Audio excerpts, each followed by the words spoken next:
This conference will now be recorded. Good morning, everybody, board members and team members of the Connecticut Green Bank. This is our last full board meeting of this calendar year 22, and it's jam-packed. So we're going to be dealing with some exciting but serious issues. I'm going to call this meeting to order officially at 9:03 a.m. on Friday, December 16th, 2022. And let's see, first order of business, do we have any public comments? Hearing none. As I mentioned, this is a jam-packed agenda, and Brian wants to, I think, drop at least one thing and reshuffle something else. So Brian, we need board approval to do that, right? So do you want to articulate that? That's right. Yeah. So we've got 15 resolutions to move through this morning. So to make the agenda a bit easier on us, I should have caught this before, but we're removing agenda item 5B. So the capital solutions request, we're deferring to a future meeting. And then we would propose moving agenda item 5E, which is the investment modification request for energy resources, to be right after agenda item 5C. That will allow us to have continuity when we get into the PosiGen conversation. So it should make it a much better flow. So that's the proposal, is to move agenda item 5E after 5C. Would there be a motion to approve that change in the agenda? Matt. Great. Matt's approving. A second? Second. Okay. Sounded like we had 2 seconds. Brenda seconds. Okay. All in favor? Aye. Aye. Opposed? Abstaining? All right. Moving right along. So the first item is our consent agenda, and I think we have 4 items on that. Did we want to go through that, or did we want just to move to approve it? You know, let me see. Why don't I just go through it real quick? Usually, okay. Because we have new members, it might be useful. We've got the meeting minutes from the October board meeting. We've got energy storage solutions, which per the prior approved process, we've got transactions that the staff can approve, non-residential projects below $500,000. So you've got that memo in there. And then the under 500,000 and no more in aggregate than $1 million process. So there's a CPACE transaction in there. So that is consistent with the budget and plan. And then lastly, any position descriptions for director level and above have to be approved by the board.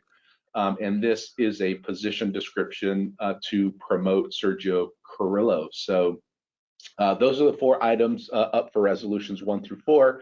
And then we included several financial report outs in the materials. And in January, we hope to come back and spend some time on the abridged version of our first financial report for the board, so that we can work through that with you, see if you're comfortable with it all, and go from there. So yeah, we're ready for resolutions 1 through 4.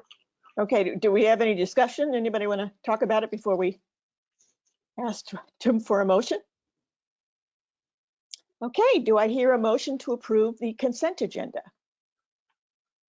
Motion to.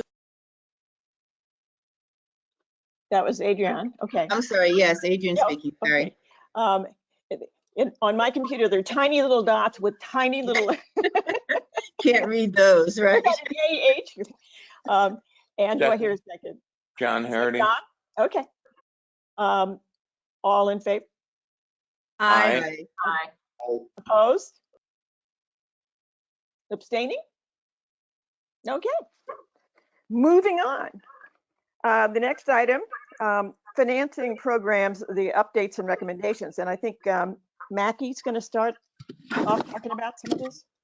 Yes, I will. Thank you, Chair Reed. Good morning, everyone. This is Mackie Dykes. I'm the Vice President of Financing Programs for some of the newer members that I don't know. We've got 3 CPACE transactions this morning that I'll be presenting, pretty exciting ones, 3 large projects, just over 11 million in financing. The first is for a property in Mystic, which is actually a village in Stonington. This is for a property that's owned by Enco, which is a pre-profit biotech company that has contracts with established names in the ag industry. The project is for their headquarters in Mystic, which includes office space, labs, and greenhouses. It will include a series of new and retrofit lighting measures with controls, as well as insulation and HVAC and controls. Company is relatively new, founded in 2017. And as I mentioned, it's a biotech company that's working to develop safe crop protection products. Next slide. So we're seeking approval for just under 3 million in CPACE financing. You see the sort of high level financial metrics here, which are all within our normal underwriting criteria.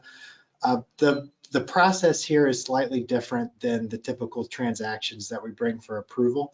The energy measures in this case will be implemented in phases, and due to the timing of those phases and the need for capital throughout them, they need multiple, actually looking at multiple benefit assessments and transactions on the parcel.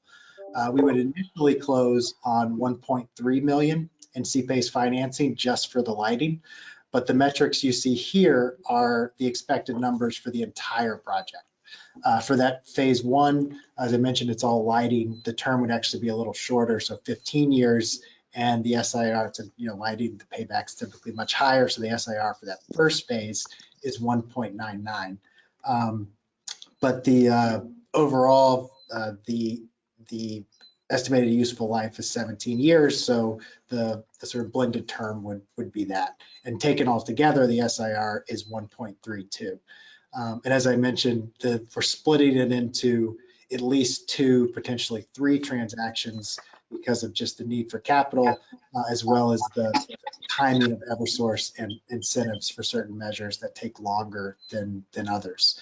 Enco is very eager to get these lighting implemented because there's significant savings involved. So they want to get this phase 1 done quickly. So we're gonna split it out of its own transaction and close on it. But again, this just under 3 million is for all of the anticipated measures. So this we'd be able to move forward with those separate transactions.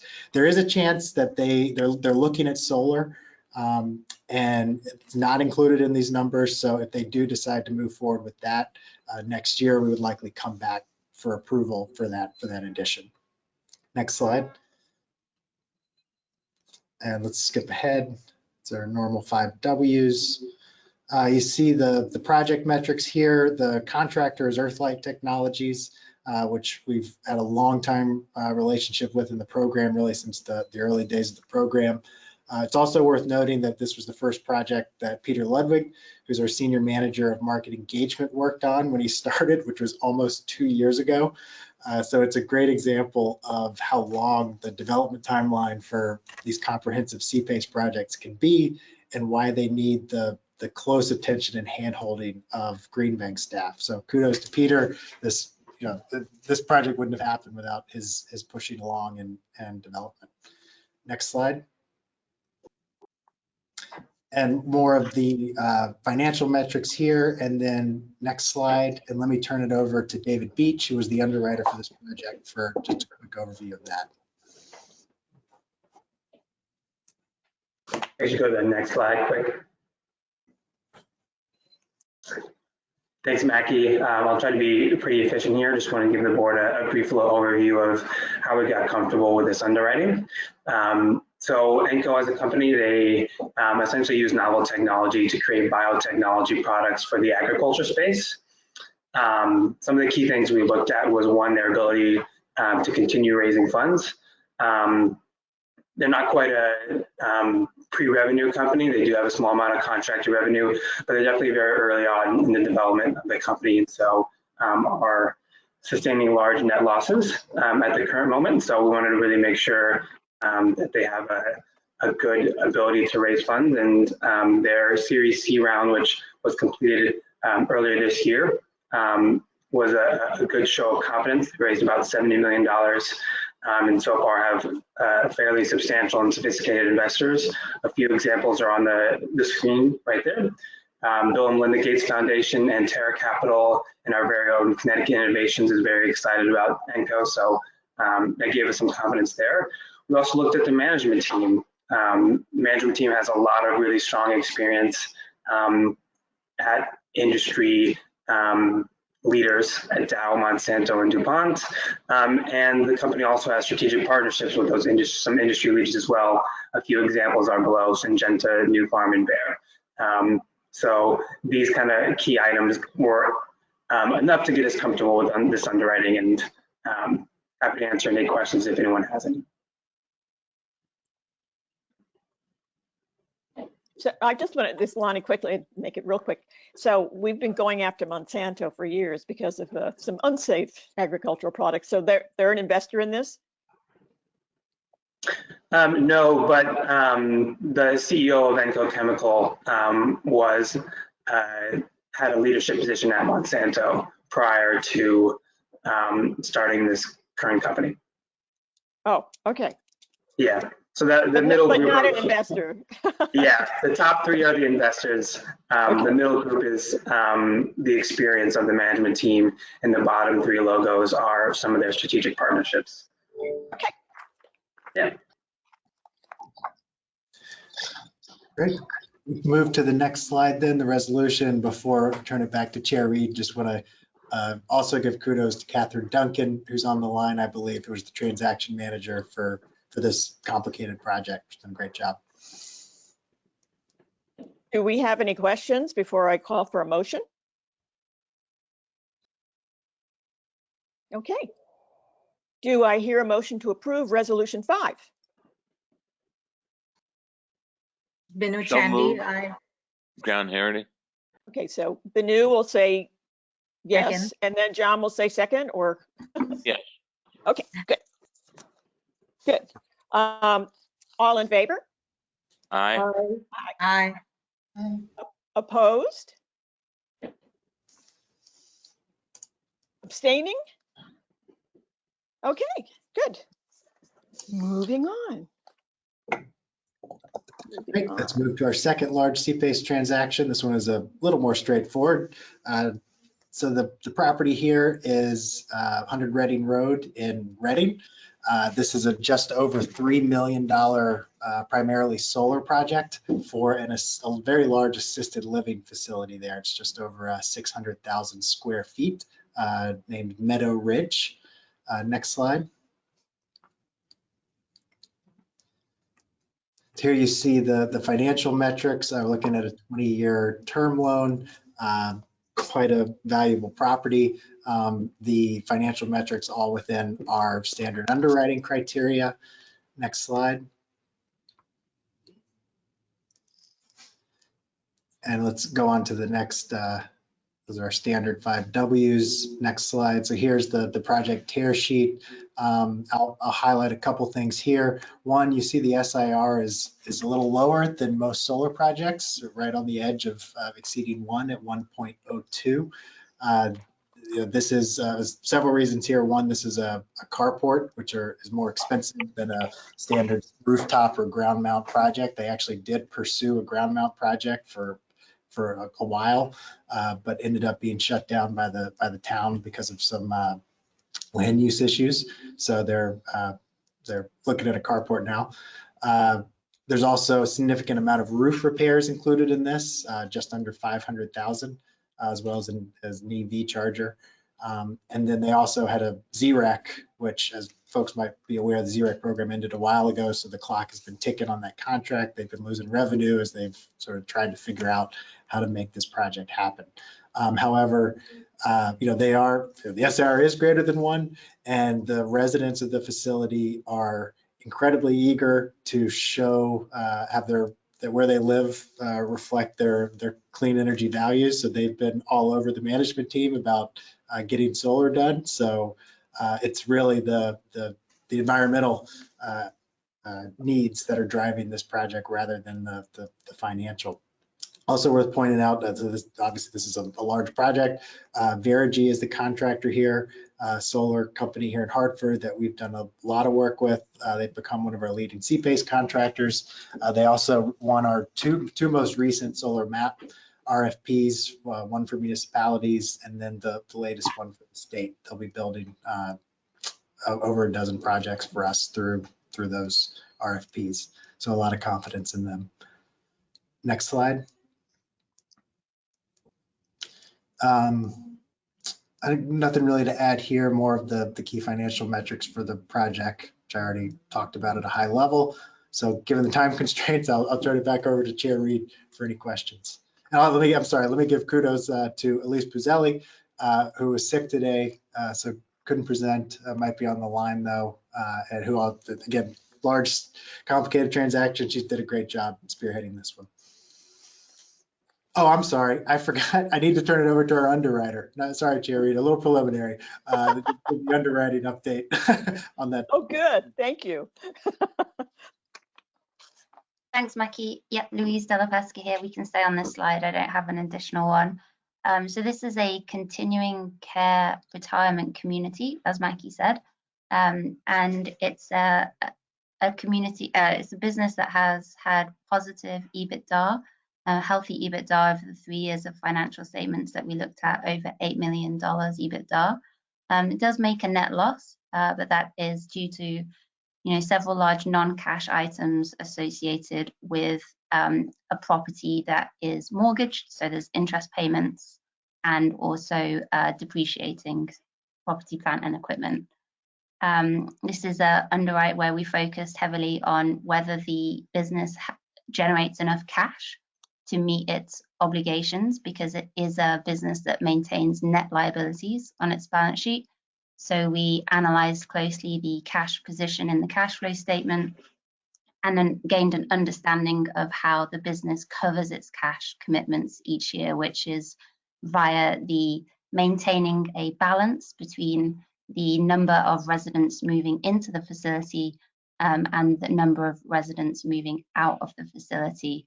And that balance has been maintained. This year, there were 2 years during the COVID pandemic when that balance was not maintained, but since making the strategic reorganization of the facility accommodation, the operating company has returned to that balance of meeting its cash commitments. So that we felt happy progressing, and with the debt service coverage ratio projected to be over 1.6.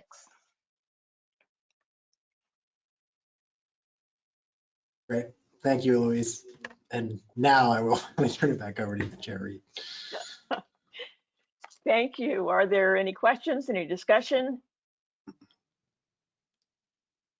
Do I hear a motion to approve Resolution 6?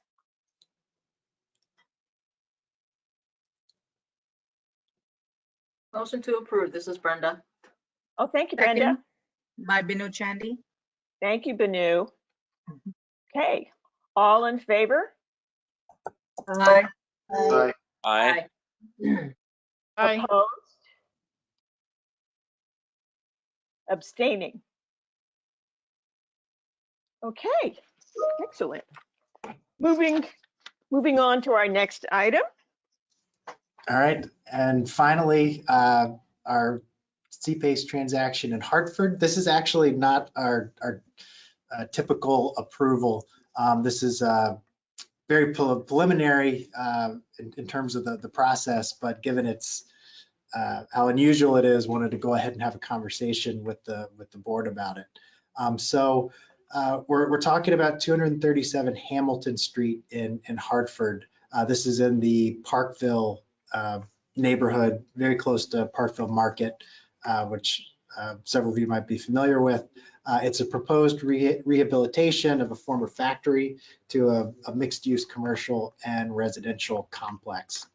The developer here is Carlos Malta, who is a prominent Hartford real estate developer, very focused and focused on the Parkville neighborhood, sort of one of the if not the leading visionary for the redevelopment of that that area.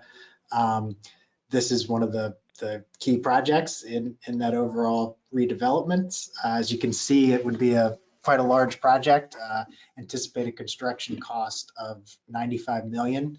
And we've determined that the CPACE eligible amount is $26.4 million. We are looking at a partnership with Nuveen Green Capital for this transaction for two reasons.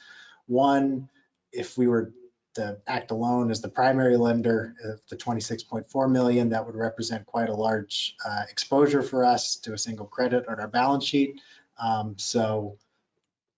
Sorry, just seeing the note from Brian. So wanted, partnering with another very experienced CPACE lender, especially given their experience in the new construction market, makes sense. And then second, in the new construction market, we typically try to limit ourselves to a maximum of $5 million. This is a space that the private CPACE lending market is, I'll say, almost exclusively focused on sort of large new construction and rehab. So, recognizing that we're a quasi-public and are look to expand the use of private capital, not compete with them, we've cast our eye towards the smaller retrofit market where there is really not a lot of activity and our focus is needed. So this, again, this obviously $26.4 million would exceed that $5 million that we try to keep ourselves to. However, we have a long-standing relationship with Carlos. He's eager to work with us in this project, and as indicated, he, when we said that it's a little outside our comfort zone, I proposed the lending partnership with Nuveen Green Capital. So we're looking at between $5 to $7.5 million, depending on how the negotiation with Nuveen and Carlos goes. So at this point, we're requesting just an in-principle approval for participation in and support of that lending co-investment with Nuveen Green Capital. Again, they would be the primary lender, so we would explore terms with them to figure out how our capital is blended in with theirs to make sure that Carlos receives the benefit of the terms of our capital. We would come back for to the board for an approval once we negotiate all those terms and understand what this is going to look like. But again, just wanted to make sure there was, given the size of this and the unusualness of it, wanted to make sure the board had a level of comfort before we jump down into the weeds of those discussions.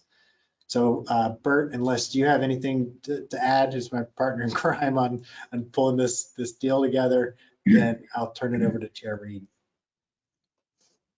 No, you covered it, Mackie. Thank you. I actually have a question, if that's okay. Yes, go ahead.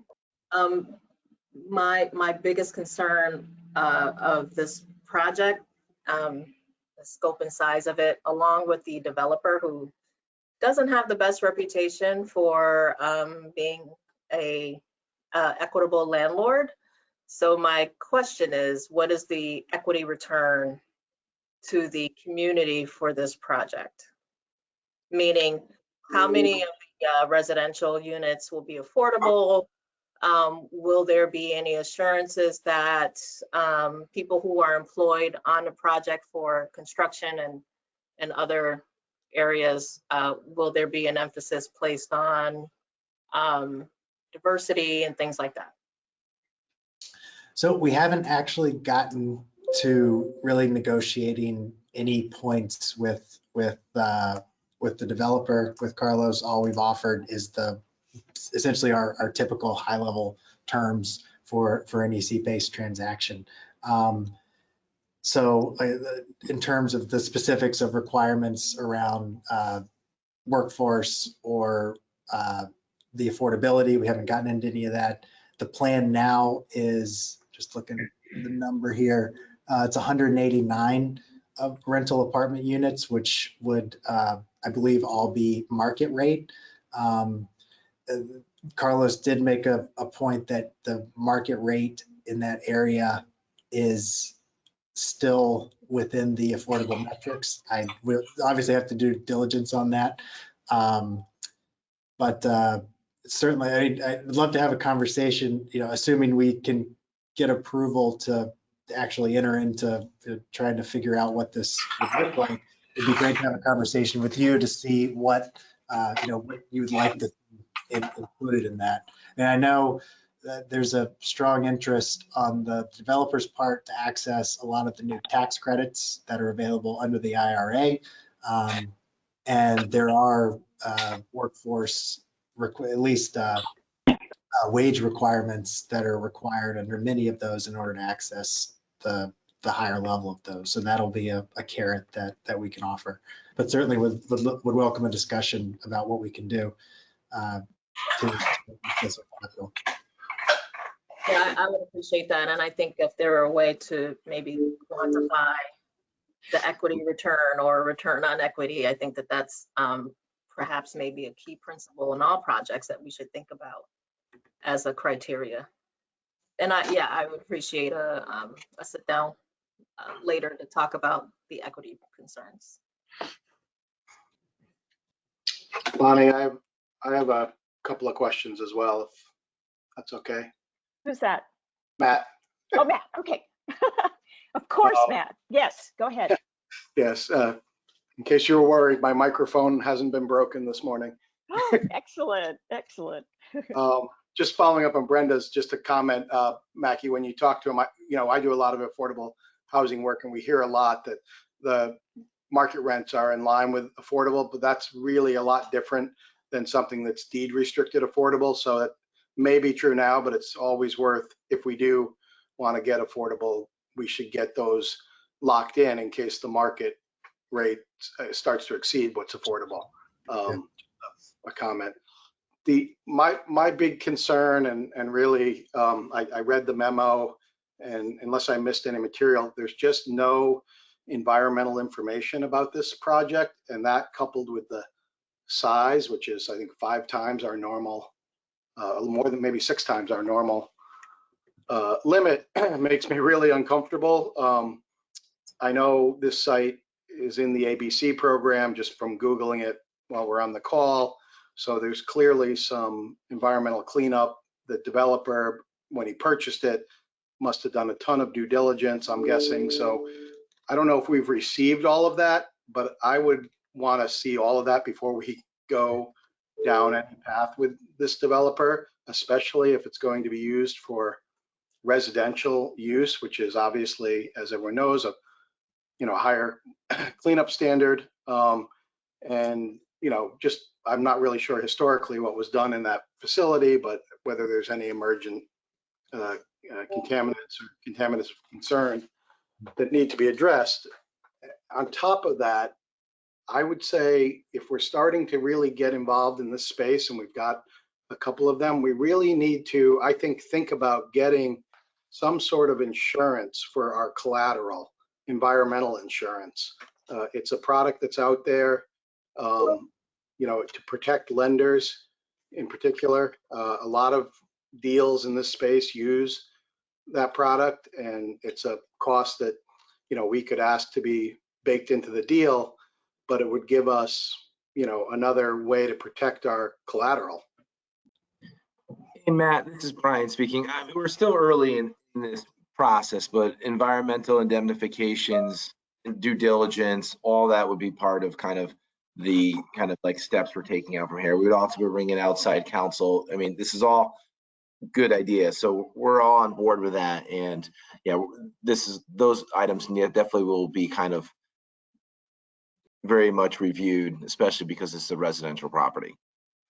Well, if we're going, I know the resolution is just to enter into discussions or something, but I'll just say, probably as clearly as I can, the developer shouldn't expect that if we enter into those discussions that the board will be satisfied if there's not a lot of environmental due diligence, from my point of view, on the project, because it's a big number. And on the other hand, it's great. Parkville's great, and these are hard projects to finance, and we all, it's great we can play a role, but I think we have to be prudent with protecting the collateral. And there's just there's no information in the packet on that. I understand we're early. And maybe what we could do is add to the resolution something, and the board directs staff to present environmental findings and due diligence as part of any final approval. So it kind of puts a check mark in their head that when you come back, we're expecting a slide, something in the material saying, hey, this is what we did in regards to this issue. Yeah, and I'm thinking like a PSA. I think we need to ask the developer, we want every environmental document they have. And they should warrant that they've given us those documents, because we're not going to go out and hire consultants, obviously. Yeah. Okay. We'll do that. Brian, I was wanting to also, I put in a chat, housing equity in addition to that environmental piece. Like, I really don't want to miss that part of it, that the affordability of housing in this state is a huge issue. And I wouldn't want the Green Bank to be connected to a development that was causing that issue to be, worse than what it is. Okay, we could put that the board directs staff to present out for any final approval, the environmental due diligence that was done, and the housing equity or affordable housing components of this project in greater detail. So we could kind of present what that's going to include. Yeah, and either way, my charge, and I'm sure finance charge is clear that these are issues that this is exactly what we want, to get this early feedback, so as we go into these discussions, we can understand what we need to focus on and bring answers to. So clear on those two. I've got it. I think, this is Lonnie with Art, just, backing up everybody who's kicked in, this is, since we're getting in on this is an opportunity. It's a huge project to showcase good stuff at every level. And, the environmental quality of it, the equity quality of it, and all of that. So I think it's, everybody's right. We really need to have some rigor going forward on that. Do we need a motion to add those things to the resolution? Yeah, we could. And just to take one step back though, like, so if someone wanted to do a commercial, industrial, or residential financing through CPACE, we typically would not, we're providing financing. It's not grants. It's not, it's very close or at market rate. Mackie could probably describe that term better than I can. So we typically do not have a requirement that, there is a, these social justice or equity components of it, because we're looking at the clean energy component. If we're doing anything, obviously, that provides anything that would be considered at a below market rate, subsidy rate, then I think we're in a much stronger position to potentially push for those things. But at the same time, I think we could use the direction we received from the board to raise these questions and get that feedback, because I'm assuming it's probably already a component of that, but this isn't a requirement to a financing through CPACE typically. So I just want us to caution that we don't, with our financing, which pretty much is market rate, saying, hey, to get it, you have to do these good things too, because that's not traditionally what we've done with the CPACE program through its history. So, we're not a affordable housing lender, for example, to get these components. There's no requirement that we ever had that you had to do that, because it's not like we're giving a grant or not giving a subsidy. So I just want to level set where we are from the past. But we definitely will push and ask about those items, because they obviously are important to us and our mission. Can I just chime in on that? It's Adrienne speaking. Yeah, if there is a federal dollar in this project, which I'm sure there is someplace, they're going to require Justice 40 be applied.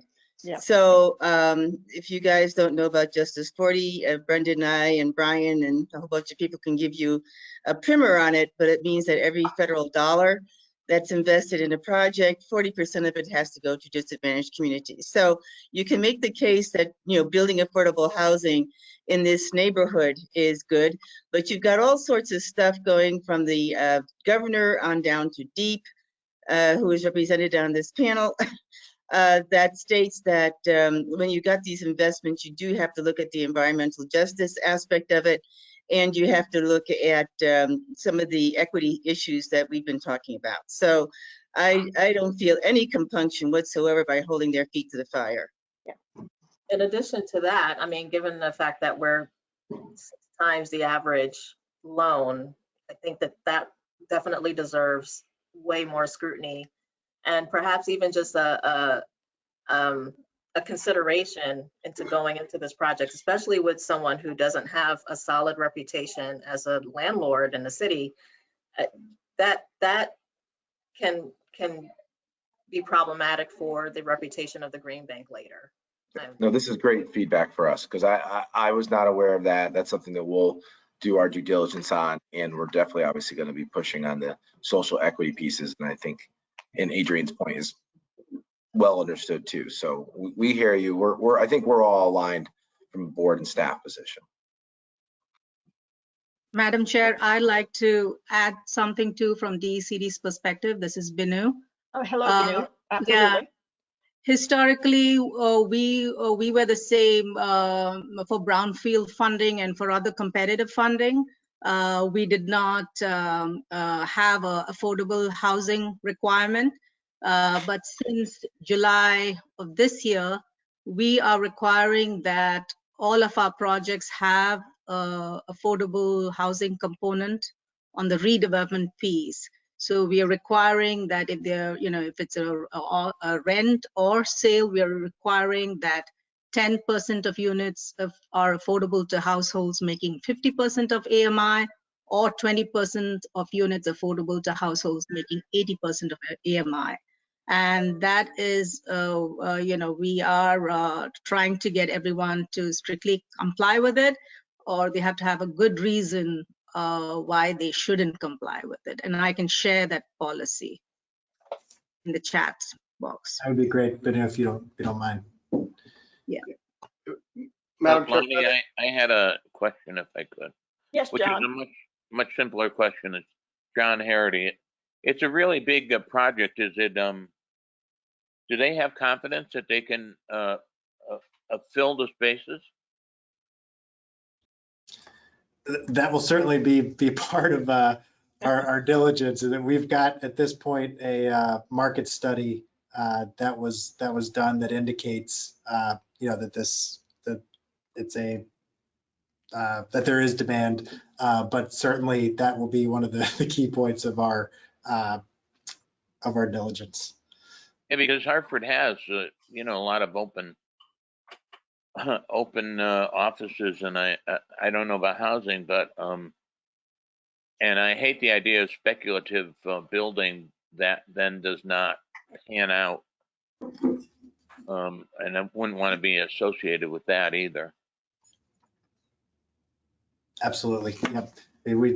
One of the key, we at this point don't have an appraisal that takes that into consideration, what the value of the property is based on expected demand. So that'll be an easy first step, and then digging deeply into this question. Certainly, noting that is something that we need to address. Presuming we even get to the point of wanting to come back to you to approve a transaction, that will also be something that we need to address. So do we need a motion to amend this resolution with all the qualifiers? Yes, I think that's what the board would like us to come back as part of any final approval to set forth the environmental due diligence review that was performed and conducted on this project, and the Justice 40 and equitable housing considerations that were put into this project. So if we're going to ask for approval, those two items need to be part of what staff is directed to kind of report out on what was accomplished or what wasn't accomplished, so you can use that as part of your decision making. Brian, could I suggest, could I make a motion then? Oh yes, please do. All right, well, I'll move approval of the resolution modified after the word provided to add, provided such negotiation and documentation shall include detailed information regarding the environmental conditions existing at the property and the any equitable housing component of the proposed project, and then continue with the rest of the sentence.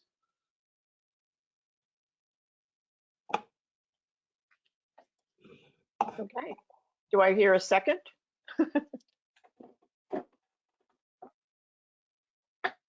Second, John Hardy. Thank you, John. Okay, with the provisos, all in favor of resolution 7, say aye, please. Aye. Aye. Aye. Opposed? Abstaining? Okay. I think this was a very valuable conversation that we just had. Excellent. Yes, thank you for the approval and appreciate the feedback, which we understand our charge, and presumably we can get through the, basic diligence and get comfortable. We will make sure we address it if we come back for approval. Okay, next item.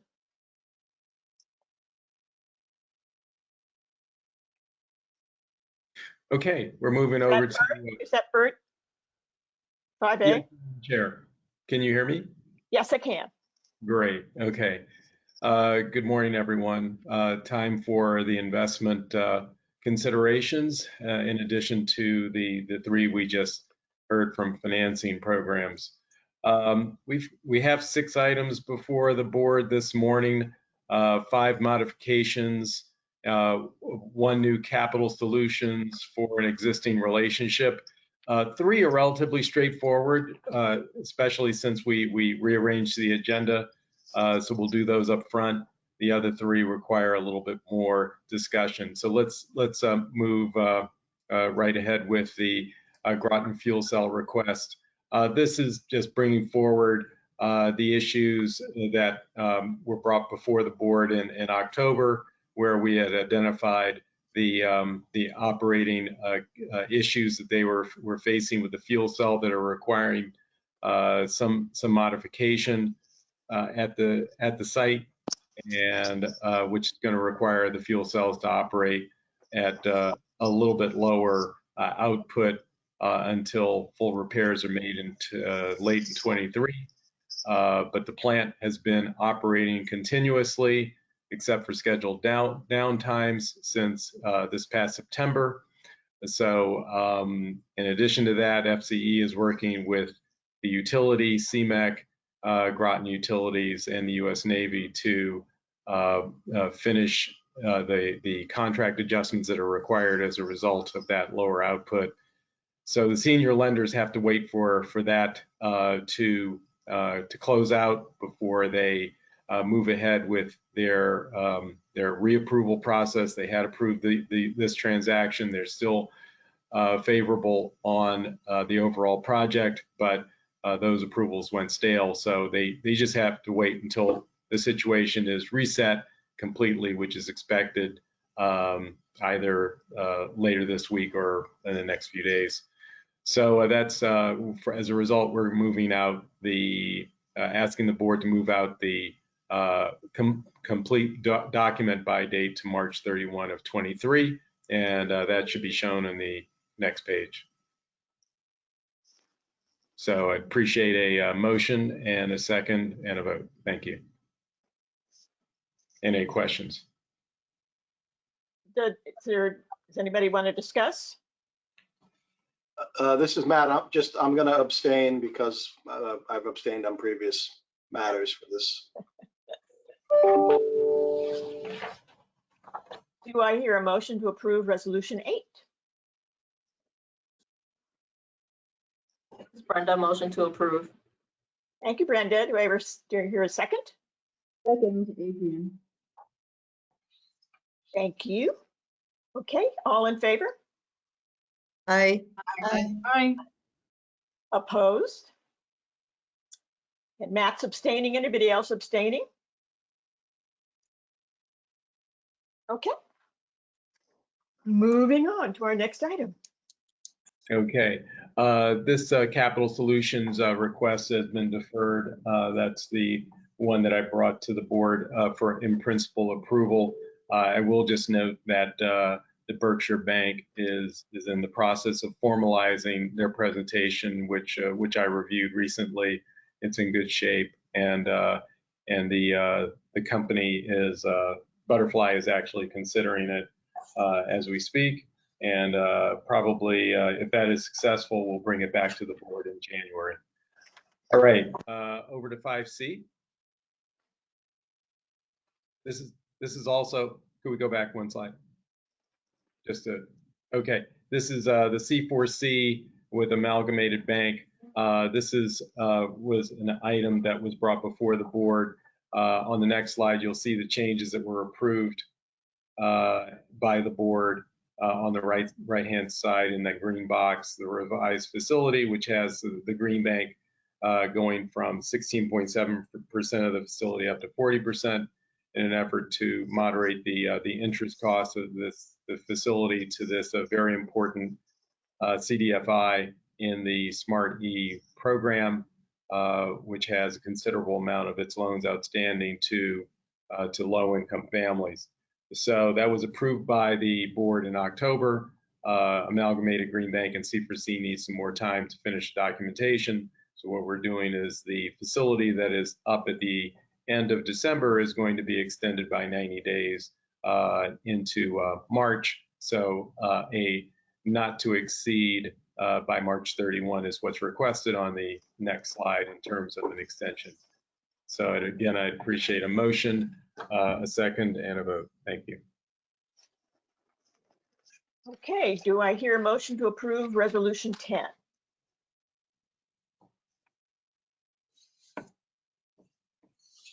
Motion to So approve. moved, Sarah Sanders. Okay, so Brenda and then Sarah? Second, I'll second. Okay, good. All in favor? Aye. Aye. Opposed? Abstaining? Okay, item 10 is approved. Moving on. All right, thank you for that.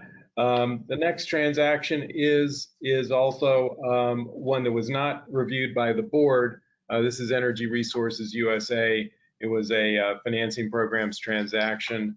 Going forward, let's go to the next slide, please. This is where Energy Resources, which is a very prominent SBEA contractor under the program with Eversource, they're doing a major project, not only at Bradley Airport, but a number of potentially a number of other state facilities. Know that there's some issues related to state projects using financing through SBEA, and I understand that that's currently on pause. But if that is taken off of pause, there are a number of transactions that are sitting in the wings that could be financed, and those are a few of those are with Energy Resources. So this is a facility that was designed to be in support of not only the Bradley facility, but also in terms of those other projects should they move forward. So the design of the facility was always envisaged to be a revolving facility so that there could be advances for the projects with repayments coming from the Eversource payments under incentives as well as SBEA. Those are being secured over to the Green Bank, and as those get paid down, that creates more availability under the facility. And so we want the ability for Energy Resources to be able to efficiently use that facility, not have to carry balances unnecessarily, and then reborrow if there are additional project requirements. So that's the nature of the facility. That's the adjustment here. But this was approved by the deployment committee at its November 16th meeting. And since this is a change in the structure of the facility, we're coming back to the board for approval. This is a 2-year availability period. So it would go until the end of 2024. Bert, this is Sarah. You mentioned there are several state projects looking for SBEA financing that are on hold. Did I hear you say that? Yes, yes, and I believe if Mackey's still on the line, he can speak to that pause that's currently in place. So why pause? I haven't been able to get more than again a limited understanding here, but what I've been told is that the Attorney General's office flagged some issue in the financing agreement that they just couldn't get comfortable with, and for, any further use of the SBEA financing would require a statutory change, which my understanding DEEP and DAS and OPM are currently working on. But I have not been able to actually get the substance of what this legal issue is. But as soon as I can get my hands on it, I can share it with you. Okay, interesting. Because I know a lot of state agencies already borrowed under the program, and it is an attractive program and easy to use. And we were supportive of it. We get reports, just so you know, because we count all the loans under our state debt limit. So we get reports from the 2 utilities. And I did get a lot of questions from OPM on the program because there was some turnover there, but I didn't realize it was all put on hold. So interesting. It's a shame. My sense is someone just, you know, in the AG's office caught something that they hadn't before. Because you're right, there's been tons of that. I was in the meeting. I remember when our council reviewed the agreement too. You know, we had our council review the agreement. So maybe I'll look into that. Who you were dealing with at OPM? Would you say? I was dealing with DEEP actually. So okay. Kirsten Rigney there was who informed me. What's the name? Kirsten Rigney. Okay, thank you.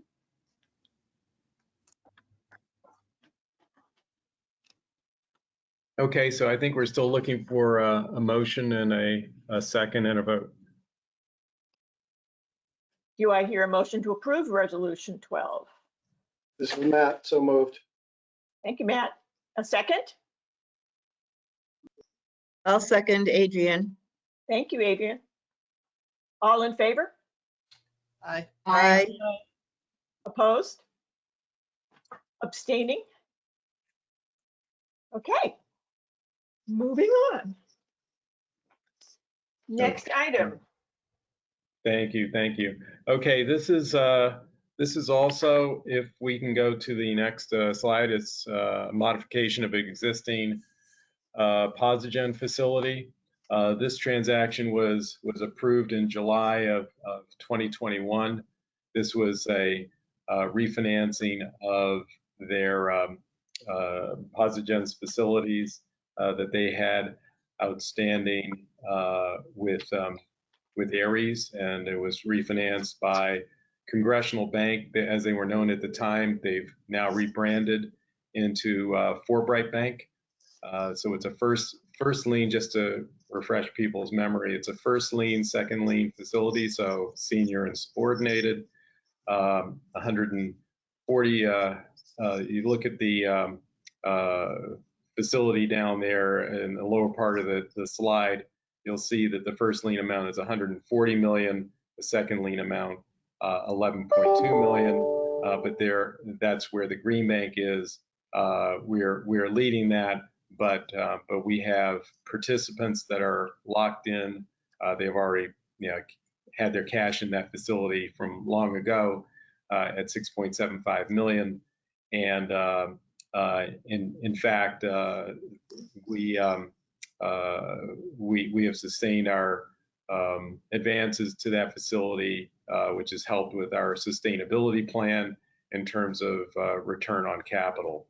So that overall facility has resulted in a lower interest rate, which has been very beneficial for Posigen. And what they're doing right now is they're taking, the company is exercising its option under the accordion, which means to expand the facility. They're going to do that in a couple of steps. up to $200 million from the current $140 million for the first lien amount. So the second lien amount would expand from 11.2 million to 16 million. The idea here is to have the green bank's portion expand up to 9.3 million, and from the 6.4. And if we go to the next page, we'll kind of give you a look at this risk assessment here.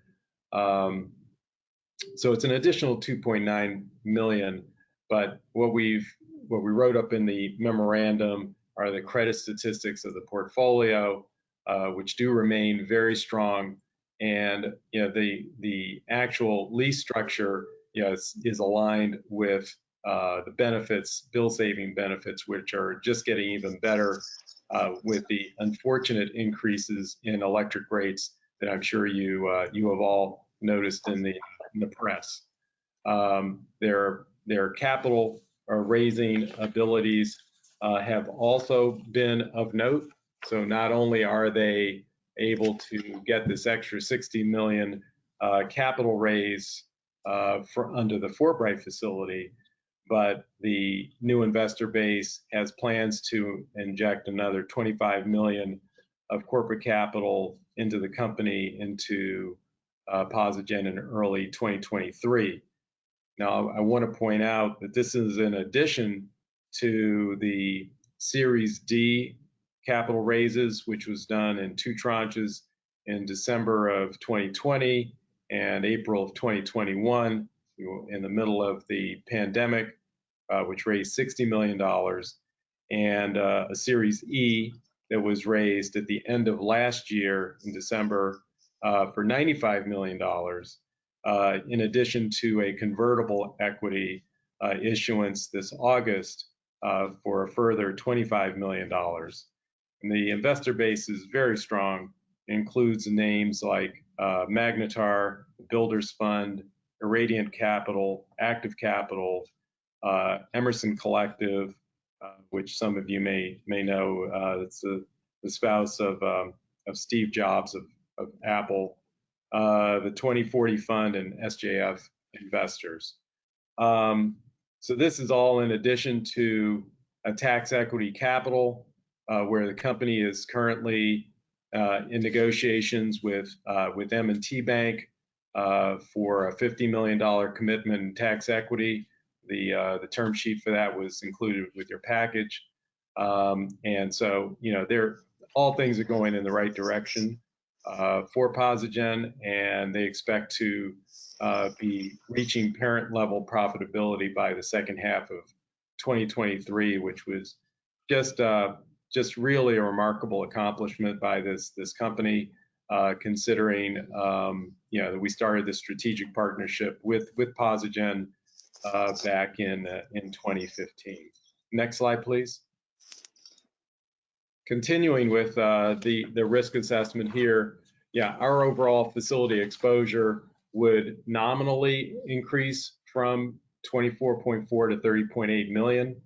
I say nominally because that's, if you kind of add up all the figures in the facility, that's kind of what you get to.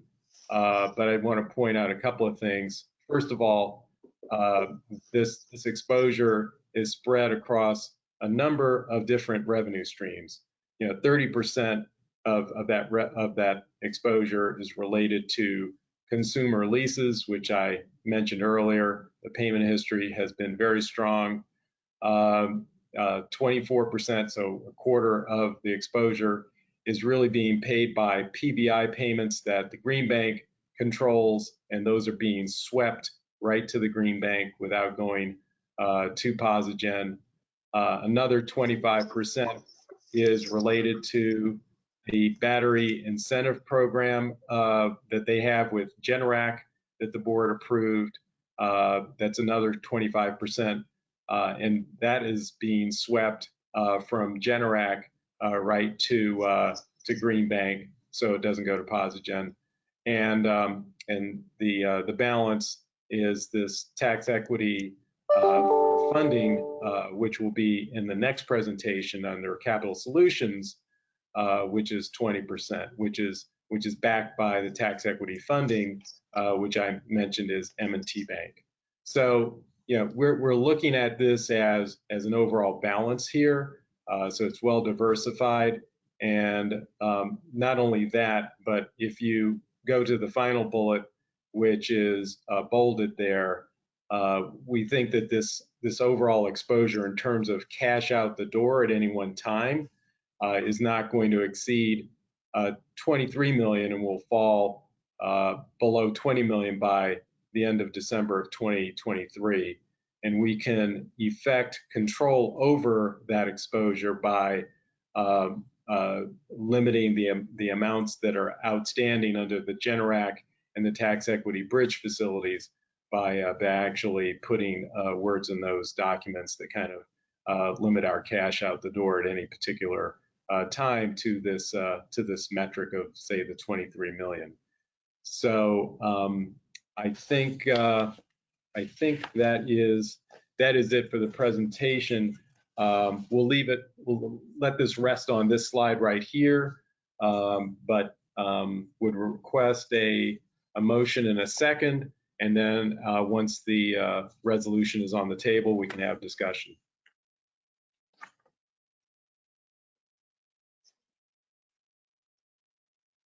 Do I hear a motion to approve? It's resolution 13. This is Matt, so moved. Actually, I believe it's resolution 11. Oh, because we went back. I'm sorry. I forgot about the shuffling. Okay. That's Resolution. John Still Harity. so moved. Thank you.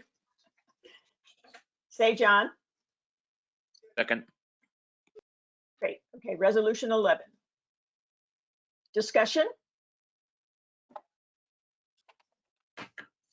Oh, I do want to indicate before, maybe before the board, while the board gathers any questions they want to mention, one of the things that I did include in the memorandum is there is some very exciting new authority that the U.S. Department of Energy has under Title 17, which allows the DOE to credit enhance transactions for companies like Posigen that are bringing forward, you know, things in the renewable space, the energy efficiency space, as long as they are co-funded with a state green bank. So guess what? Yeah, we fulfill that requirement. Posigen has already been in negotiations with US DOE about this, and that's something that's very exciting and could be in place by the end of 23, given that it takes, you know, a number of months for US DOE to kind of, you know, get everything lined up. But that's very exciting news, and that was just recently released, I think, within the last 2 weeks. Just a quick follow-up on that, Bert. The board might recall back in March when we had the DOE Loan Program Office present to us, they emphasized that State Energy Financing Institution, SEFI program, that still needed some congressional getting across the line, and they got it.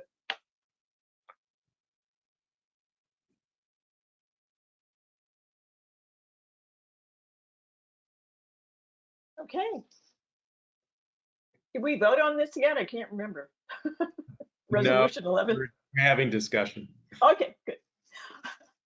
Any more discussion? All those in favor? Aye. Aye. Aye. Aye. Opposed? Abstaining? Okay. Resolution 11. And then and our next item is also a Posigen item. Yeah, so thank you, Madam Chair. I introduced this, thank you for advancing the slide, great. Yeah, I introduced this in the summary of risk exposure and spoke to this a little bit. So as I mentioned, Posigen has this facility with M&T Bank that they are negotiating, putting in place, in addition to which there are very valuable adders under the Inflation Reduction Act that have been put in place, which require guidance from the U.S. Treasury to fully activate. So what Posigen has asked for is for under our Capital Solutions program, and by the way, this is a tool that could be available to other developers. Posigen is just the first one kind of through the door, but to allow for some bridging facility while they're finishing the documentation of their M&T facility, as well as to bridge the additional value of these adders that are available under the IRA and are just subject to the guidance of Treasury, which is coming out during 2023. The timing of which is just not fully locked in yet. So that's the nature of this facility. It's a 2-year senior secured facility. So there will be a carve out in terms of security to make sure that proceeds from M&T as well as proceeds from these adders go directly to the Green Bank. This would be a revolving facility, and again with a 2-year life, and again with a limitation on exposure. As mentioned in the prior presentation, to limit our out-the-door exposure on our overall facilities to 23 million as a maximum. So that's if you go to the next slide, the Capital Solutions program has instituted, and I want to thank our counselor Brian Farnan for recommending that we bring a scoring process to the board. And so what we have done is we have gone through the number of metrics and scored the application accordingly, and that was included in your package. And we also have included a bonus points section, and since this will benefit LMI or underserved communities, Posigen earns a point there. So they actually end up with 25 points on a 24-point scale with a bonus point, and that's so we're very happy with this application in this facility. And on the next 2 pages is merely a copy of the risk assessment that you saw previously. You could go to the next slide. Okay, and you see down below, that's where the Capital Solutions 2-year bridge sits. So again, we've already covered these exposures in the prior presentation, but I'm just repeating it here for your convenience. And so if we could have a motion and a second, and then we can have any discussion after the motion is on the table. Okay, do I hear a motion to approve Resolution 13? This is Matt, so moved. Thank you, Matt. Do we hear a second? Second. Brenda seconds. Oh, Brenda. Oh, good. Thank you. Okay, all in favor? Oh, Lonnie, can I ask a quick question? Oh, I'm sorry, discussion. Just one, thank you for the scoring matrix. I think it's great we have that in this program now, or this, because we are always adrift as to how to evaluate. And Bert, the question is about the $6 million 2-year bridge. I don't really understand it, but it sounded like that's until the Treasury guidance can come out and they can, access that money. If that's the case, do we have a high comfort level or some sort of backup plan if they don't somehow or another meet whatever the Treasury guidance is? Yeah, the advances will be subject to our discretion, and that's going to be something where we're going to make sure that we have opinion of their counsel that that this is a more likely than not type of standard for being able to get the benefit of those adders. So there's going to be some qualification. It will either be from their renewables council or from their some third-party advisor that weighs in on that application. Bert, this is Brian. Maybe I just add another comment here. Two comments. One is as this low-income adder was being debated at the national level, Posigen was very actively involved in those national discussions and involved the Connecticut congressional delegation in that conversation. And then secondly, underneath the 1.8 gigawatts of allocation, I can tell you that the US government reached out to the Connecticut Green Bank for assistance to help them think about how to make this process easier given our results.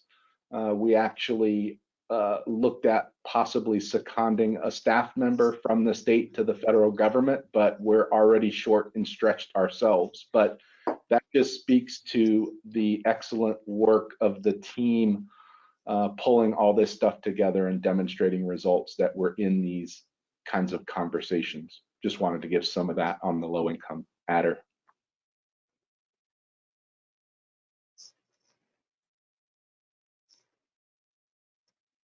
Okay, any more discussion? So back to resolution 13, all in favor? Aye. Aye. Aye. Oppose? Abstaining? Okay.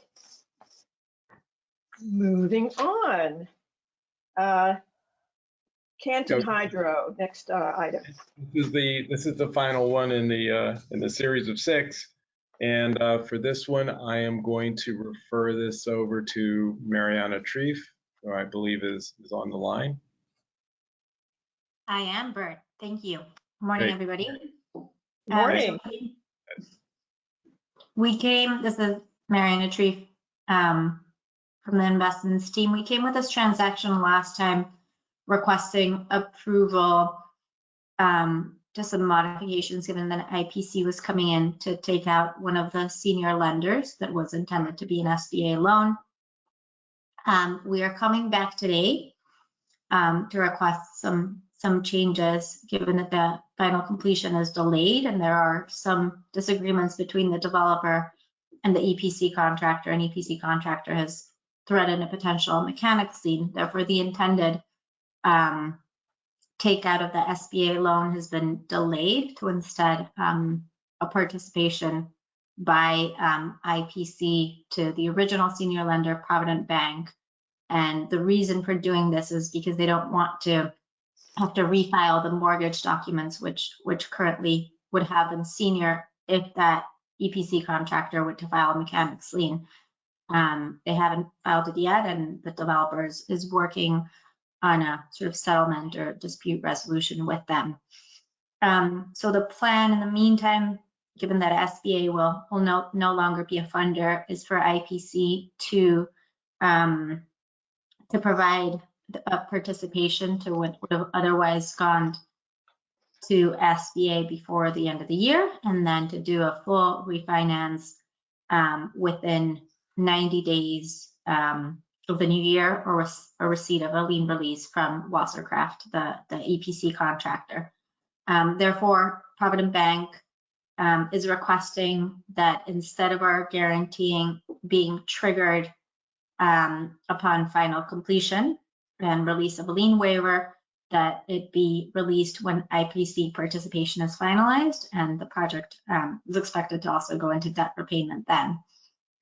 In order to do so, we are requesting, or we've proposed and we're requesting board approval to unlock 50% of the guarantee. The total guarantee is $500,000 by the end of the year, and to unlock the remaining 50% of the guarantee once IPC has been fully refinanced, and at that time, sort of the mechanics lien will have been resolved. And at that point, Green Bank would receive a perfected security interest in all project assets subordinate only to the senior lender This is not our current security in the project because as lender at SBA did not allow us to have that security interest, and instead we had a pledge on the borrowing, on the membership interests of the borrower. With SBA out of the picture, that original security interest would be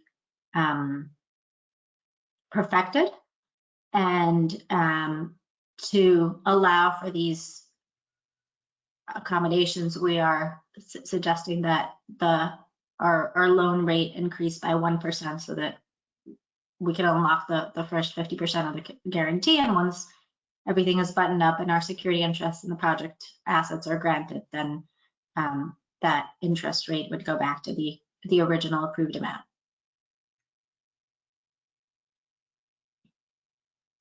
So unless there are any questions, we can go on to the next slide, the resolutions.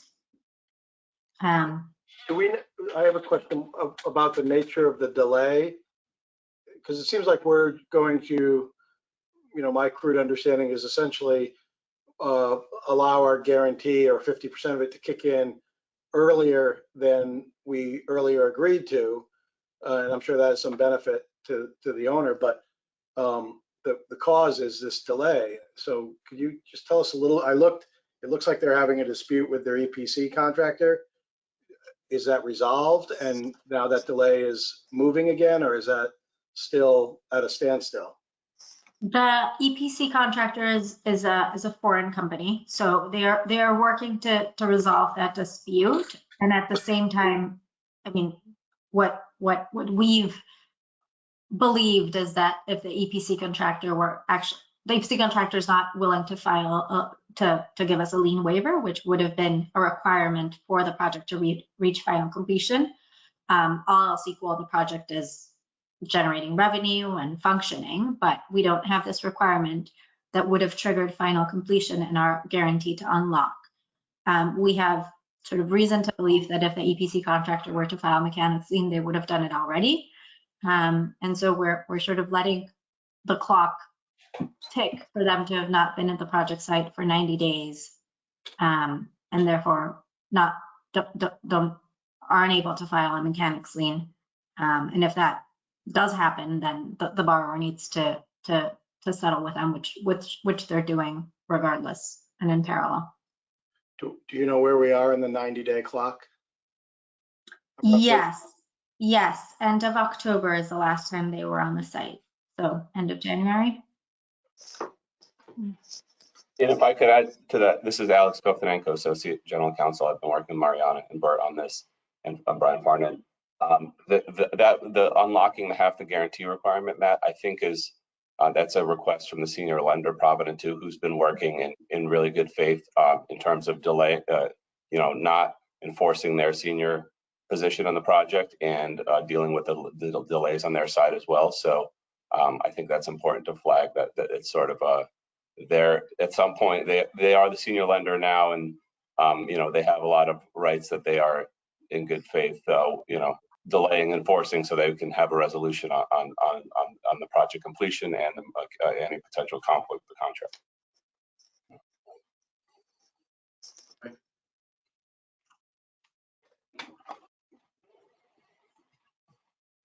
Okay. Any more discussion? Do I hear a motion to approve? This is resolution 14, right?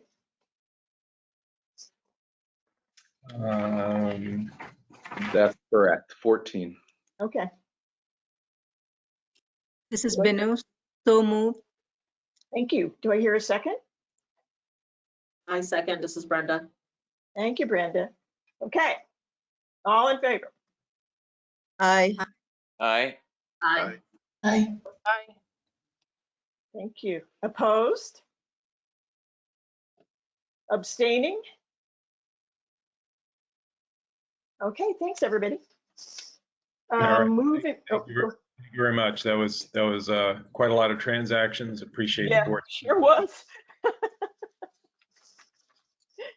Sure was. But that particular project, when I was still shared energy. We've been dealing with that for many, many years. Yeah, but it's getting to the end. Yeah, well, that's because it's exciting and it's working, right? I mean, it's operational. It is. As we speak. Yeah. Okay. And see, moving on to the next item. Brian and Sergio. Okay, energy storage solutions, Brian Sergio. All right. Good morning, everyone. This is Sergio Carrello with the incentive program team. We have here in front of you what I think is a fairly straightforward resolution. Back in June, as you may remember, the board approved a process for the administration of upfront incentives for projects applying to the battery storage program.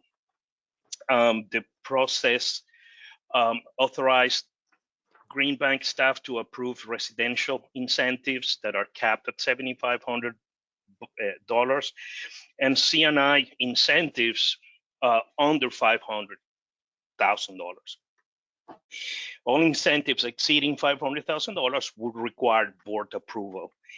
About a month ago, we were going to go to the deployment committee to seek approval of a couple incentives, and we realized that the resolution approved back in June and the process did not stipulate the approvals by the deployment committee. So this is basically what we're trying to accomplish here. We're seeking to amend the process, one, to allow the board or the deployment committee to approve incentives above $500,000.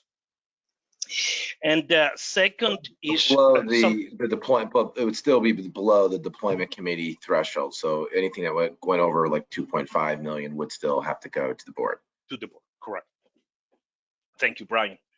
And second, as Brian mentioned, and he made a comment that you can see there was a resolution in the in docket 22-08-02, that's the solar tariff docket.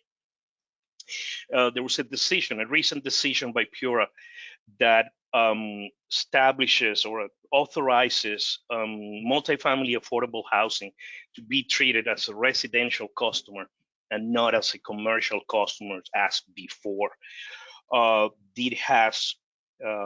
This decision on the tariff docket is also applicable in the energy storage docket, and this is great for multifamily affordable housing. What this means is that multifamily affordable housing, again, will be treated as residential, and they're eligible for much larger incentives, upfront incentives.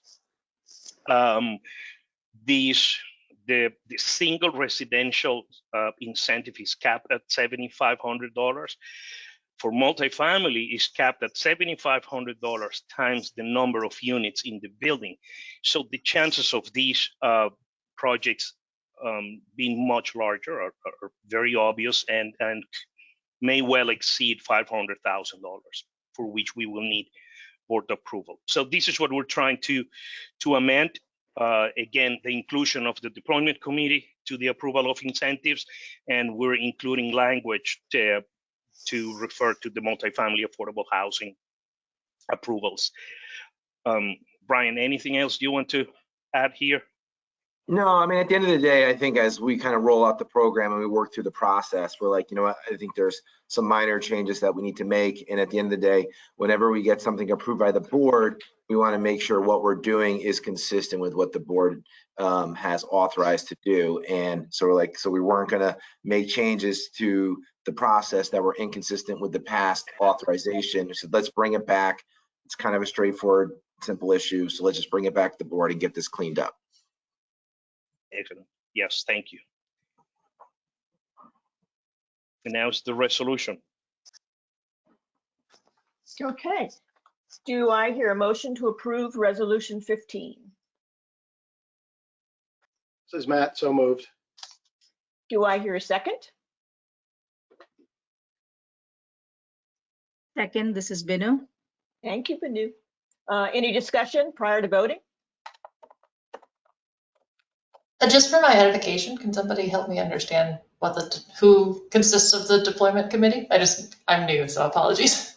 Let me take a stab at that. Oh, I know I have it. The Deep is the chair of the deployment committee. Banu Chandi, Matt Rinelli, Dominic Grant, and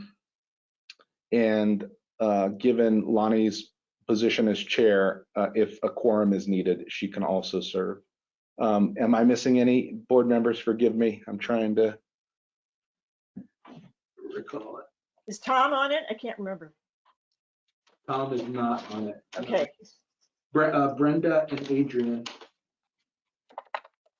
Really? Great. No, thank you. I was just trying to get clarification that it was a committee of this group. So lovely. Sorry. Okay, now I've got it.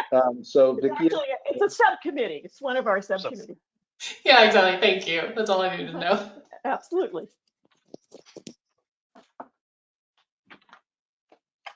Okay. All in favor of resolution 15? Aye. Aye. Aye. Opposed? Abstaining? Okay. So Brian, did you want to postpone this next till after the executive session, or did you want to just go forward? I think we're okay. Thank you for all that. We moved through all those transactions really quickly. So I think we're okay to keep with the agenda. We'll try to spend maybe 15 minutes on this and then leave us 15 minutes for the executive session. Okay, good. So Inflation Reduction Act, Incentive Maze, and so you and Alex and Mackie. Perfect. So yeah, so we wanted to really spend some time with you all to express our excitement about what happened on August 16th when the president signed the Inflation Reduction Act into law. It really creates a really important opportunity ahead of Connecticut. So before IRA passed, Connecticut has, as we all know, really good policies in terms of establishing targets, right? We have a 45% below 2001 levels by 2030 target. We've got a weatherization of 80% of residential units by 2030. We've got a 1,000 megawatt storage target by 2030, a 40% RPS, right? So in our policy, we have really good targets already built into our clean energy and climate public policies.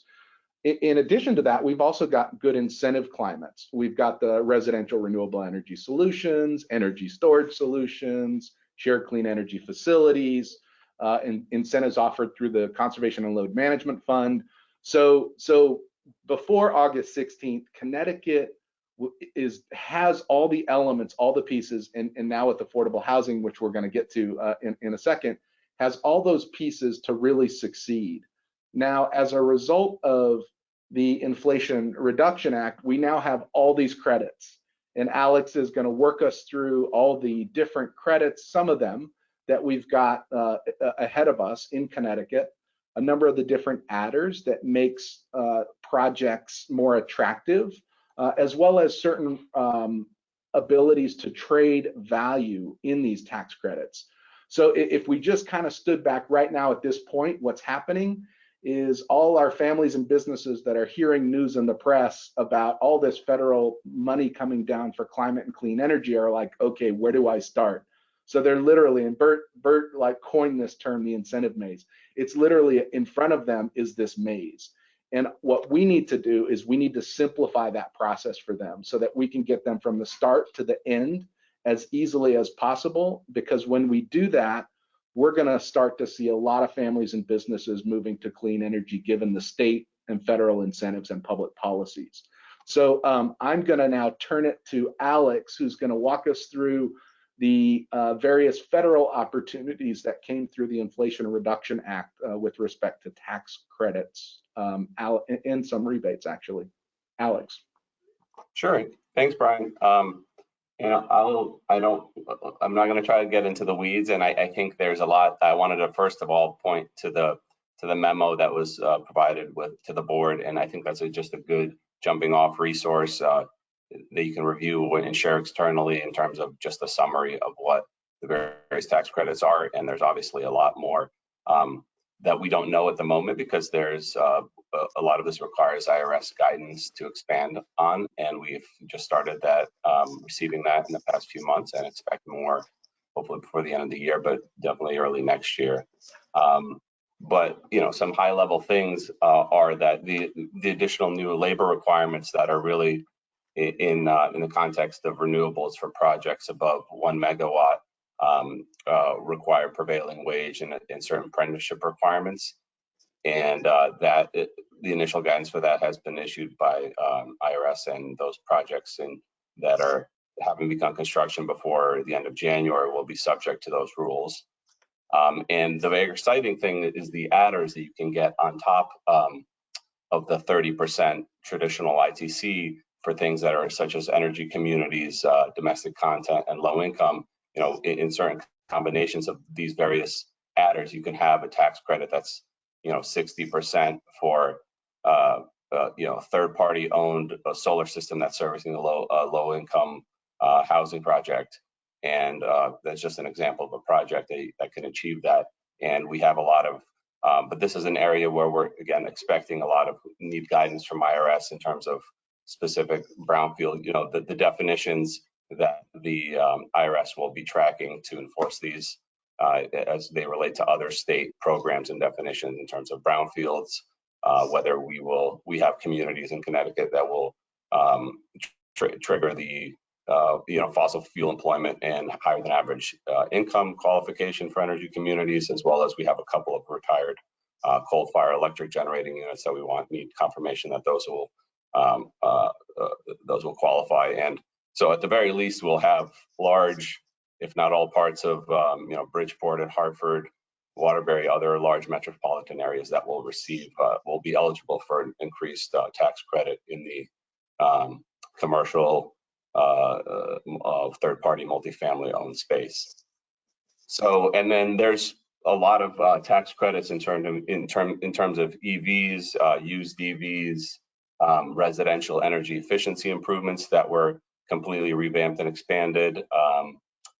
So it's not just clean energy, it's not just the ITC, though. That is, I think that's one of the most exciting prospects, just because of how much greater the potential there is now for credits. And in the rebates, we have a couple of mentioned here. So these will be funds that are going to DEEP, and DEEP will be able to provide additional rebates under existing programs, as the home program, homeowner managing energy savings program, and the high efficiency electric rebate, which is more to low income and multifamily homes for certain electrification measures.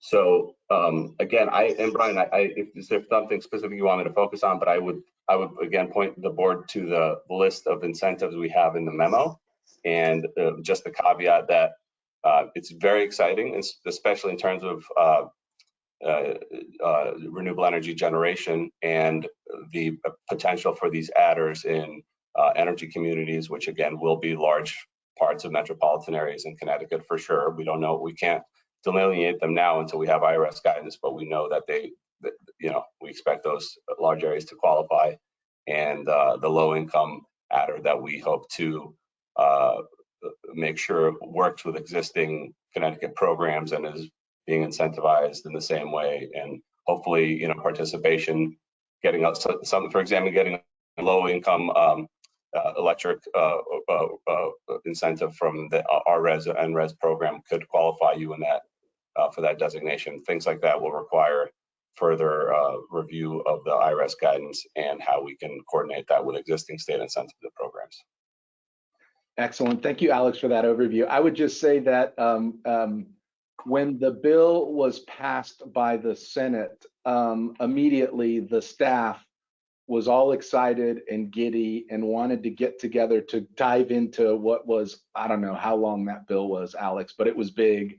And you all distributed, looked at, refined, commented on, and then provided comment into Treasury, which you'll see in the materials to help us explain and define certain things. but the staff was really excited by all this. As you can imagine, if we can enable that investment to flow into Connecticut, it's just going to accelerate all of our activity. And we didn't have this when we had our conversations in June about our comprehensive plan for this fiscal year. I'd venture to say that probably a lot of us thought that the Build Back Better was dead, and it came back, right? It came back in late July when Schumer and Manchin reached agreement, and then when Biden signed it on the 16th of August. So we're all very, very excited by all of this. The bill also included the National Climate Bank, right? We talked about this last time. I'm not going to go into details, but in addition to all of those tax credits and rebates, it also included $27 billion to the EPA that will be administered by the EPA for $7 billion for low-income and disadvantaged communities, zero-emission technologies. That's Senator Sanders' part of the bill. And then a $20 billion National Climate Bank that was introduced by Congresswoman Dingell and Senators Van Hollen and Markey. So we are very actively engaged now in an EPA public comment process.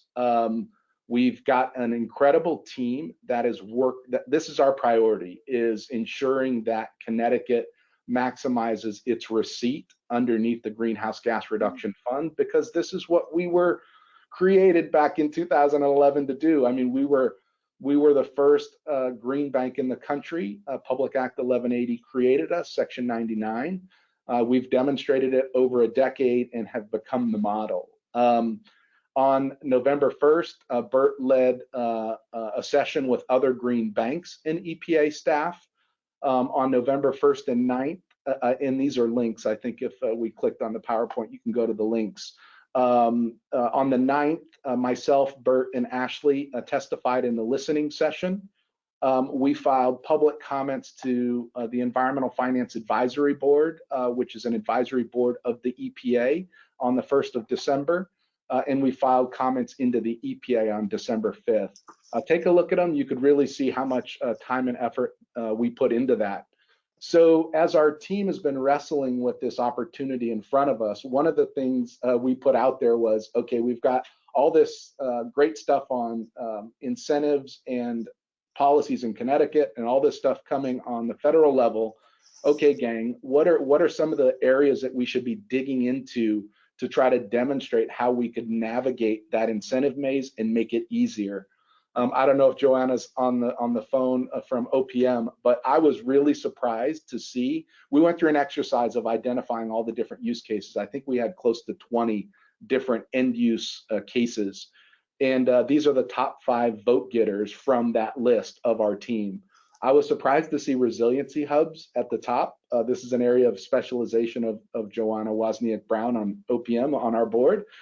So we'll connect more on that. We're not experienced in it per se. We're going to learn about it. But these are some of the other areas. And what we wanted to do was to just dig into one now and have Mackie provide an overview of kind of why we're excited on the residential home energy performance as an example of what we're trying to do to take all that maze stuff and try to figure out a way of simplifying it so that we can get a lot of deployment and investment happening. The goal here is to come back to you all in January as we think about a budget revision with some recommendations on our comp plan and budget that would give us an alternative to staying the course to something that is like dream bigger. Let's think bigger. Okay, let me turn it over to Mackie. Mackie's going to work us through a use case. Thanks, Brian. It's like some of the formatting got a little weird here on my slide, but yeah, so I'll attempt here to navigate you through a piece of the incentive maze and talk through, I'm really going to stretch this analogy here, talk through like some of the walls that we're trying to work our way around, what they look like. So first off, the piece of the maze we'll be walking through is the affordable housing piece. So I guess first off, what does that opportunity look like? We've done market studies here.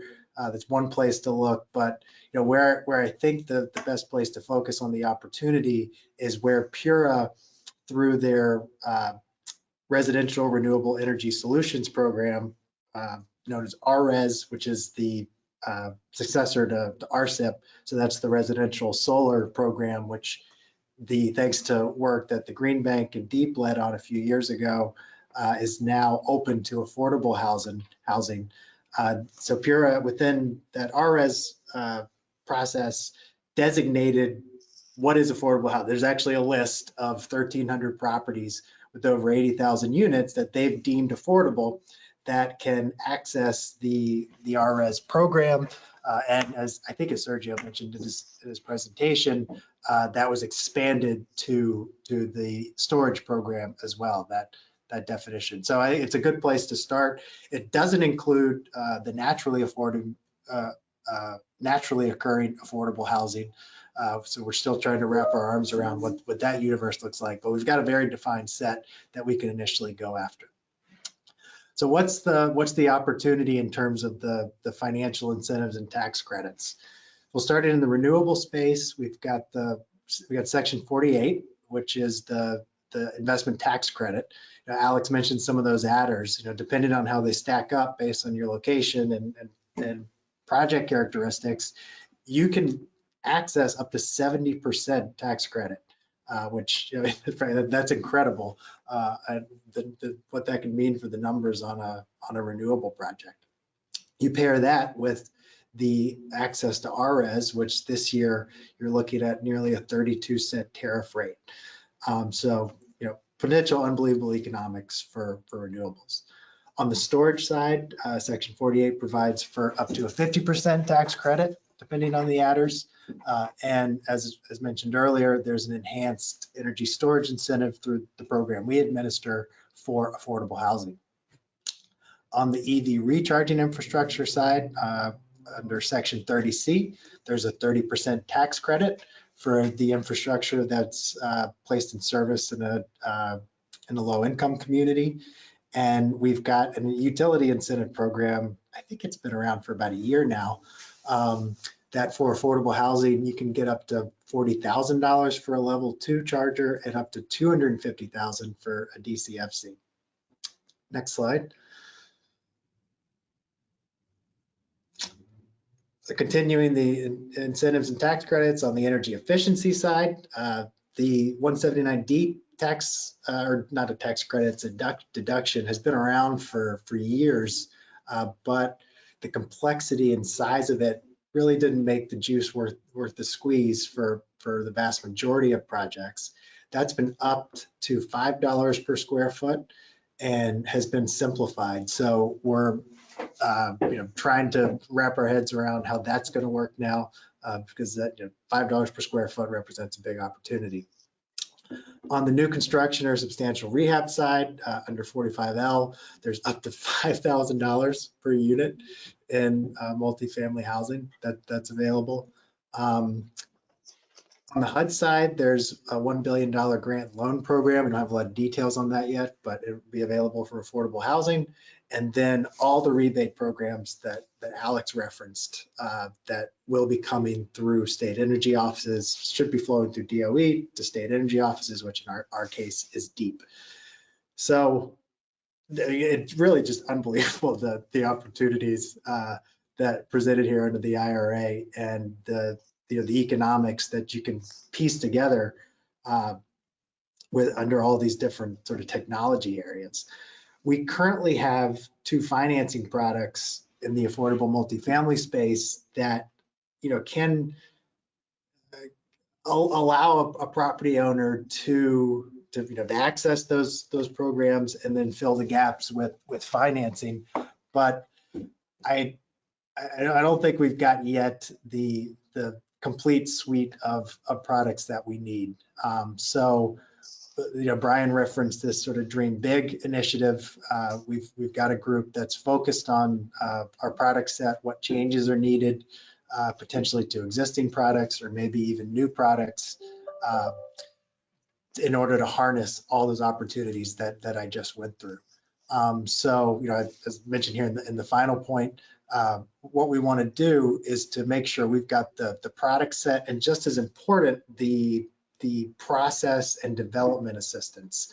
We've learned through programs like Solar Map, we can have a fantastic financing product, in that case, the PPA for solar, but unless people can actually get, financing is a means to an end. Unless they can get to the point where they've got a project that we can finance, it doesn't matter how great the numbers are and how great our product is. So this is to Brian's initial point that we've got to build the framework to not only have the right financing product when customers are ready, but have the process support to get them through all these incentives, which, yes, they're great, but I mean, as you got a sense from in Alex's presentation, they are complicated, and there's still a lot we need to learn. So we need to make sure we've got the assistance to get them through that process and in a way that we're taking a holistic approach, so that we can, really make sure we're maximizing the opportunity in each property. So I know I'm a little over time, so I'll stop there. But again, I hope you're getting a sense for just how exciting the opportunity is and what it could look like in one space here. Cool. Thank you, Mackie, for that. So we've got a staff meeting on the next week on the 20th, where we're going to be coming back from different working groups along the lines of the 6 Ps. Mackie was digging in a lot there to the products and the promotion elements a little bit from the perspective of an affordable housing end user or market segment. We're also looking at people. Who do we need? Where to do what? Place. How are we thinking about our new headquarters here in Hartford? Are we thinking about other places, being in communities around Connecticut to be more in touch with what's happening there, as well as public policy? Are there public policy changes that would help ease and speed up this navigation through the incentive maze? And then on the bottom there, I'm not sure you could see it, is just politics, politics, politics. There's a lot going on at the national level with regards to the Greenhouse Gas Reduction Fund. So we're going to have to navigate a lot of those politics. But the staff is going to come back on the 20th. We're going to then prioritize some of those findings and recommendations, bring them to the Budget and Operations and Compensation Committee in early January, and then bring them to the board as for consideration at the January board meeting. So really excited by that. Don't know if we wanted to take a comment or two before we go into executive session. But thank you, Alex. Thank you, Mackie. Brian, can I make a quick comment? I'll just jump right into it. It is exciting. I just wonder, maybe, Brian, has the Budget and Finance Committee thought about whether we should add staff to drive projects into all these opportunities? I mean, I know we're always trying to cut operating expenses, but in this case, this money's not our money. It's money that's out there being offered. And if we can reach out to architects, everyone in the development community, and get them to sort of dive into the green delta between the project they're going to build and the project they could build. We converted 8.25 million in ARA funds to 176 million. We probably want to do better than that here. And is it really a question of we need staff to maximize this benefit? Is that something you guys are thinking about? I think that's what we're going to see on the 20th. But Mackie, I don't know if you wanted to respond. I haven't seen anything yet, but I'm sure you're sensing this. Thank you so much, Matt, for teeing that up. That is a key part of what the products group and the rest of the sort of subgroups will be bringing forth as a recommendation to Brian, which we would then hope to bring to you in January to request. I think just in the next 6 months, we need to bring some more staff on just with the existing products we have to harness the opportunity and start to, as well as do this work to, build out new assistance so that once there's clarity, once these rebates start to flow in, we want to be ready, I think, for even a second level of growth at that point to really take advantage of the opportunity. And this is Lonnie. I mean, I think the thing that we see too, when people get intimidated by, these new exciting possibilities, part of the issue is management. Who's going to really manage it, all of the entities and stuff. And I think that's something that we've shown we really know how to do. So to bring people on that have that ability as kind of multi-layered assets, I think is really important.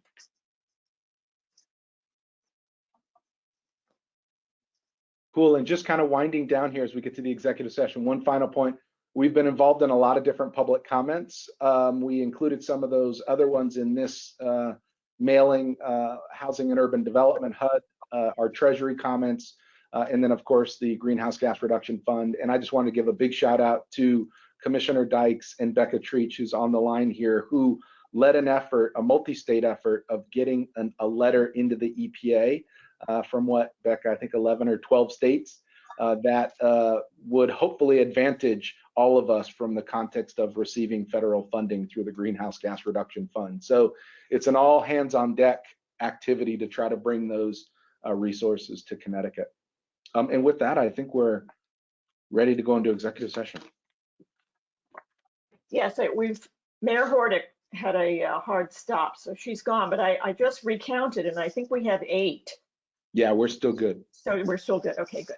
So do I hear a motion to go into executive session to discuss personnel matters? Second? Second, Great. Brenda. Thank you, Brenda. Okay. Excellent. And I'm going to Let's make sure all staff drop off the call at this point. That's right. All staff, if you could stay on, that would be great. And then I will stop the recording, lock the room, and then we'll restart the conversation. Okay.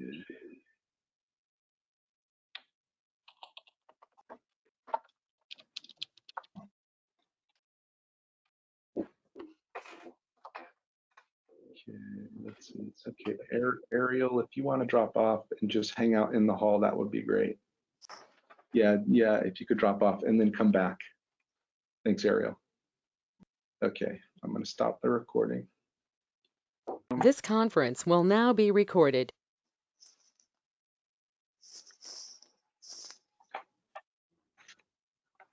Okay, back over to you, on the resolution. Okay, do I hear a motion to approve Resolution 16? This is Matt. I move approval of Resolution 16. Thank you, Matt. Do I hear a second? This is Brenda. Adrian, second. Thank you, Adrian. Okay, all in favor? Aye. Aye. Opposed? Abstaining?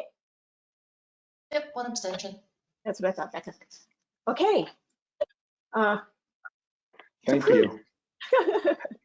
Thank you all for that. The team's really inspired, working really hard, and we've got a lot to do to realize our dual mission of confronting climate and lifting up our most vulnerable. And you all are putting the wind in their sails as we accomplished a lot today to do that. So thank you all for that. And thanks, everybody. We're going into our multiple holiday season, and